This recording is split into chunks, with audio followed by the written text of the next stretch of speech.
When I entered the apartment, I suddenly realized that I still had his jacket on me. So I turned around to go out and return it to him. But who knew that the light outside suddenly went out and everything turned pitch black.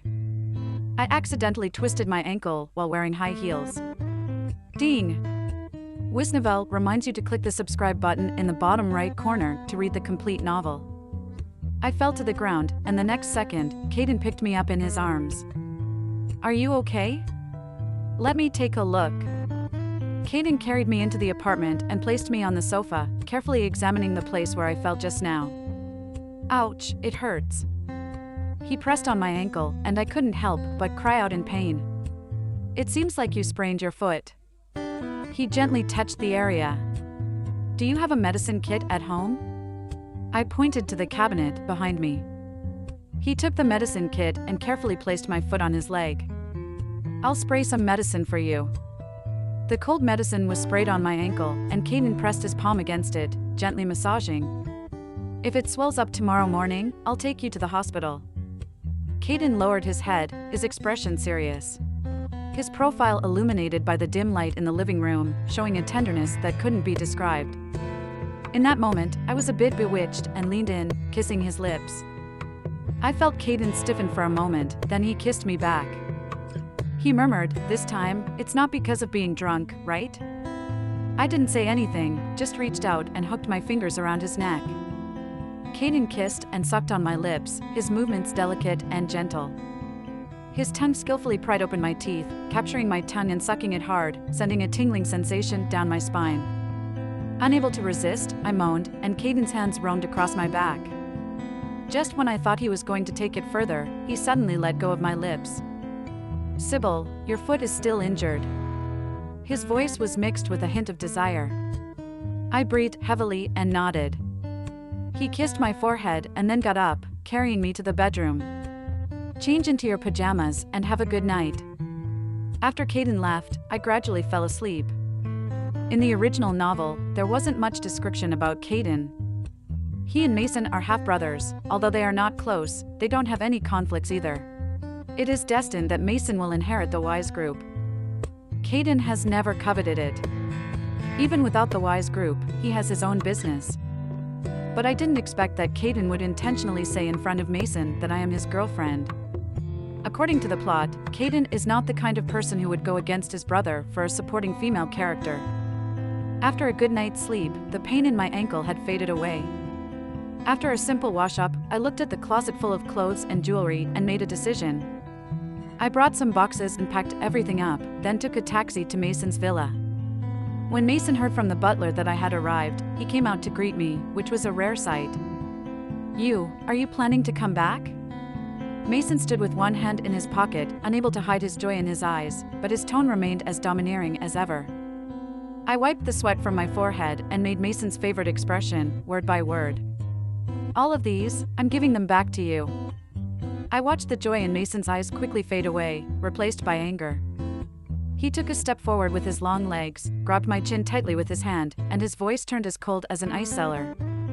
Say it again. Don't you understand? I said I'm giving all of these back to you. I don't want them anymore. Mason's hand gradually tightened, causing me some pain. I almost couldn't hold back from cursing. It was him who questioned me that day, asking why I had packed everything and taken it away. A female voice sounded from behind. Mason, what are you doing? My savior had arrived. I hoped Mason would let go of me quickly and tell me to get lost. But unexpectedly, Mason Wise, contrary to his usual behavior, didn't even lift an eyelid and kept his gaze locked on my face. Mason? Kristen's voice softened. I wanted to push away Mason's hand, but he grabbed me and led me into the villa. As we passed by Kristen's stabler, I saw the disbelief in her eyes. I couldn't believe it either. Has Mason Wise gone crazy? He pulled me upstairs. I kept struggling. Let go of me, you're hurting me. Mason Wise, can't you hear me? Hey, have you gone mad? Kristen Stabler is still outside. Mason closed the door behind him with a backhand, pushing me onto the bed. He pressed my hands against the top of my head, leaving me unable to move. Sybil Minter, when did I agree to let you leave me? Mason frowned, and it felt like his hand was about to strangle my neck the next second. I was completely confused by his question. Kristen Stabler is back, so shouldn't I leave? Don't you like her? Mason was momentarily speechless and became even more annoyed by what I said. He leaned in closer, his warm breath spraying against my cheek. What if I don't agree to let you leave? You don't want me to continue being your secret lover, do you? I don't agree. Mason Wise curled his lip, his eyes full of fierceness. You don't agree? Do you really think you can pay back all the money I have spent on you? He tore open my blouse, and the buttons fell to the ground. This one you're wearing, I bought it for you too. So, do you want to go out naked? For some reason, I felt humiliated. I turned my head and bit his arm, even catching a hint of a bloody taste. But Mason lowered his head and kissed my neck, rough and savage. Just when I thought I was about to be forced by Mason, the door suddenly burst open. What are you doing? Kristen screamed and then burst into tears. Finally, Mason looked up, but there was a trace of annoyance in his eyes. He cursed silently and let go of my hand. He went after Kristen, who was running away. I breathed a sigh of relief. I wrapped my exposed body with a blanket and started thinking about what to do next. Mason's performance really confused me. I was just a substitute for Kristen, and now that Kristen was back, he should let me go. Unless he has developed feelings for Sybil Minter during his time with the supporting female character. According to the original plot, after Sybil Minter's persistent pursuit and Kristen's provocation, Mason would soon lose interest in Sybil Minter. But now it's different. I crossed over into this novel and quickly distanced myself from Mason. For Mason, what he can't have will always intrigue him. He has fallen in love with me. After reaching this conclusion, I heard footsteps outside the door. Surprisingly, it was Kristen Stabler. I instinctively tightened the blanket. She wouldn't come to kill me to keep me quiet, right? After all, the supporting female character suffered a lot in the book because of her design. Kristen, let me explain, just now. I planned to lower my head and apologize, but Kristen didn't seem to care about what happened just now at all. Sybil, her call made my skin crawl. Mason's temper is sometimes not good, but I can handle it. You weren't scared just now, right? I shook my head blankly. That's good. She squeezed out an innocent smile. I brought you a new dress, go change into it. I'm getting engaged to Mason tonight, and since you're here today, you can help me pick out some jewelry after you change. I nodded, and Kristen turned and left. They are getting engaged, which is a good thing for me. This way, I can completely escape from Mason Wise. When I finished changing and was about to leave, I saw Caden sitting in the living room downstairs. I raised an eyebrow, feeling a bit surprised. Caden also seemed surprised when he saw me. He quickly climbed the stairs, taking 3 steps at a time. Is your foot feeling better? He frowned, looking down at my ankle. It doesn't hurt anymore. Caden finally breathed a sigh of relief. I thought he would ask me how I ended up at Mason's house, but he didn't ask anything. As we went downstairs, I tugged at the hem of his clothes and spoke in a low voice. I came to return something to Mason Wise. Okay. He nodded and gently caressed my palm with the hand he was holding. I sat on the sofa with Caden. He rarely came to Mason's house, so I guessed he was here today because of the engagement. Your brother is getting engaged? Caden nodded. Your foot was injured, so I didn't tell you. I nodded. I didn't mind, Mason's affairs had nothing to do with me. After a while, Mason came downstairs holding Kristen's hand. Kristen was unusually enthusiastic towards me today. Sybil, didn't you say you would accompany me to pick out jewelry? I actually didn't want to go, but Mason's gaze towards me and Caden wasn't friendly, so I reluctantly nodded. Kristen came over and took my hand, leading me to the fitting room. After transmigrating into the book, I hadn't been here yet, but I remembered this place. In the book, Sybil Minter was here, taking off her clothes, trying to arouse Mason's desire. Unfortunately, Mason didn't even lift his eyelids and walked away. Instead, Kristen walked in slowly, holding a cup of water, and scolded her arrogantly. Sybil Minter wanted to leave after getting dressed, but she was forced to drink water laced with drugs by Kristen. When Sybil Minter woke up again, there were 4 or 5 plump men lying next to her, completely motionless. As the plot flashbacked, I turned my head and saw Kristen picking up a cup of water. A chill ran down my spine as I suddenly realized. Clever as Kristen, she had already noticed that my relationship with Mason was extraordinary. When someone who looked so similar to her appeared, alarm bells must have been ringing in her mind. Even though she knew I was just a substitute who could be discarded at any time, she wouldn't give me any chance to rekindle the old relationship with Mason. "I'm not thirsty, thanks." "What, are you afraid I'll drug you?" Kristen's smile was sinister. Before I could react, she burst into laughter. "I was just joking. Please help me choose some jewelry." She sat in front of the mirror, holding the jewelry and gesturing on her head. "I grew up with Mason, and he said he only loves me in this lifetime. As soon as I returned to the country, he got engaged to me." She said to herself. "Maybe he had other women before, but from now on, he belongs only to me. We have some similarities. If it weren't for Mason, maybe we could have been good friends." Kristen raised her delicate eyebrows at me. "But you shouldn't have appeared in front of Mason again." Kristen suddenly changed her expression. "Do you think you can secretly covet Mason by pretending to like Caden? You're dreaming." Kristen was suddenly angry. And in the next second, she grabbed a sharp hairpin and rushed towards me. I didn't have any defense and was pushed down by her. She pinched my neck, her sharp nails digging into my flesh. She pressed the hairpin against my cheek and said calmly, "Your face is the only thing you have. Without it, what can you do?" I stared at her in terror, trying to call out, but she covered my mouth. She ruthlessly scratched my cheek with the hairpin, and after the piercing pain, warm blood slowly seeped out. She had gone mad. I used all my strength to push her away and tried to leave, but she grabbed my hair and pulled me back. As I fell to the ground, my hand knocked over a glass on the floor. The glass shattered, and their voices of inquiry came from outside. But Kristen had no intention of letting me go. She forcefully pushed me down on the ground. She stepped on my ankle, which had a plaster on it, and pressed down hard. I cried out in pain, and in the next second, the door was opened. Sybil. It was Mason. He supported my shoulder, his eyes filled with sorrow when he saw my bloodied face. "Sybil, what happened to you? Are you okay?" I closed my eyes, not wanting to say anything. Behind me, I could hear Kristen crying. "Mason, it's all my fault.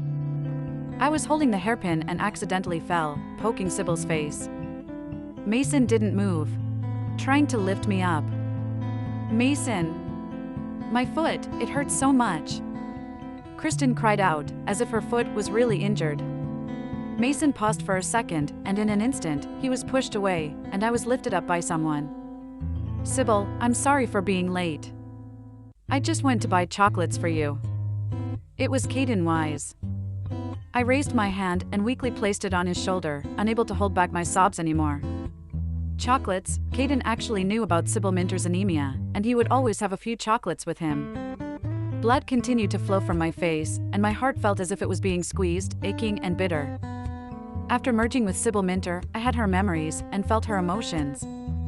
Sybil Minter's love for Mason was humble yet passionate. She remembered all of Mason's habits and preferences. But Mason didn't even know about Sybil Minter's anemia. I clung tightly to Caden in his embrace, never wanting more than this moment for him to take me away from here. Caden was driving at a terrifying speed. He made it seem like I was a dying patient. "It's just a scratch. I'm more afraid of getting into a car accident and being killed." I tugged at his sleeve. His face turned pale, and it was the first time I had seen him so angry. He told me to shut up, so I had no choice but to keep quiet. After arriving at the hospital, even though it was just a scratch on my leg, Caden insisted that the doctor give me a full-body examination. I closed my eyes and let him do as he pleased.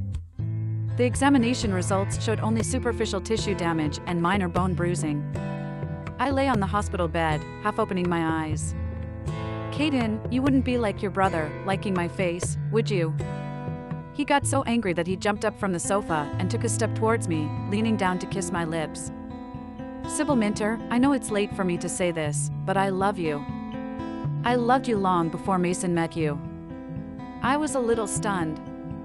In my memory, I didn't have much interaction with Caden. Caden wanted to say more, but was interrupted by a knock on the door. The door opened, and it was Mason. I turned my face away, not wanting to see him. Mason didn't care that Caden was still here. He walked up to the bed and held my hand. Sybil, I'm sorry. What are you sorry for? I didn't take care of you. Mason's voice was filled with heartache. It's not me you should take care of, but your fiancé. I had a cold expression on my face, thinking that Mason must have chosen to believe that Kristen didn't mean to hurt me. My engagement with Kristen has been cancelled. Mason reached out and touched my hair. I furrowed my brows, not understanding. There's surveillance in the dressing room. I've already seen it. Mason's voice grew lower as he spoke. I never expected that Kristen would do something like that. I remembered this. Mason, this pervert, not only wanted to have sex with me in the dressing room, but also installed a camera. Oh. I replied coldly. Sybil, I've realized that I might actually like. I knew what Mason wanted to say, so I quickly interrupted. Mason is truly worse than a beast. He knew that his own younger brother liked me, yet he confessed in front of him. I'm sorry, but your brother confessed to me before you, and besides, I don't like you at all. Mason's eyes showed disbelief and anger. Meanwhile, Caden, who had clenched his fist earlier, now slowly relaxed it. I closed my eyes. And Caden cooperatively asked Mason to leave, and even locked the door behind him. I took the remote control next to me and closed the curtains. Caden was puzzled, so I patted the bed to signal him to come over. What's wrong, Sybil? We haven't kissed enough just now. I grabbed his tie. His eyes darkened, and he gently pressed me down, planting delicate kisses. I gasped for breath. Your brother might still be outside the door. His body stiffened, and his pitch-black eyes deepened. He gradually became a little rough, leaving heavy marks on my neck and chest. He reached out and lifted my gown, his hands wandering over my body, igniting sparks everywhere. I couldn't help but twist my waist impatiently, rubbing against the area where he had already erected. And Caden couldn't hold back anymore. Sybil, you're doing this on purpose. I smirked. We're making love on a hospital bed, don't you like it? Caden suddenly entered, and I couldn't help but let out a moan. Perhaps Mason outside the door heard it, or perhaps he didn't. But at this moment, I don't care about his thoughts. I believe the original Sybil feels the same way. Amidst the ups and downs, I seemed to hear Caden's intermittent words. Caden fell in love with Sybil Minter at first sight, one afternoon. Under the scorching sun, a teenage Sybil squatted by the side of a park path, eating an ice cream. Not far away, Caden watched as Sybil stuck out her tongue and licked the white ice cream, blushing instantly. It was the first time Caden had seen a girl like this. She clearly had a pair of innocent and pure eyes, but she ate the ice cream so sensually. And to make matters worse, Sybil had a small, red mole under her eye, which was incredibly alluring. Caden watched as Sybil finished the ice cream, and his young heart was filled with nothing but shock and infatuation. Sybil felt dizzy and weak due to anemia when she stood up. Caden went forward to support her, and Sybil collapsed into his arms. His chest was met with the softness of a girl, and Caden, a vigorous young man, nearly lost his life on the spot. Sybil thanked him, but didn't even glance at him, happily walking away. His gaze stayed fixed on Sybil. She was like a tempting little cat, lazy and casual, yet captivating. But Caden was different from Mason. Besides desire, Caden also had love. Love is not possession. Caden would rather silently watch Sybil, suppressing the desire that naturally arose in his body, than reach out and forcefully bring this alluring little cat home. Unfortunately, Sybil didn't understand at that time. She thought Mason's domineering possession of her was out of love. At the moment when my mind went blank, I made a decision to love this man on behalf of Sybil Minter.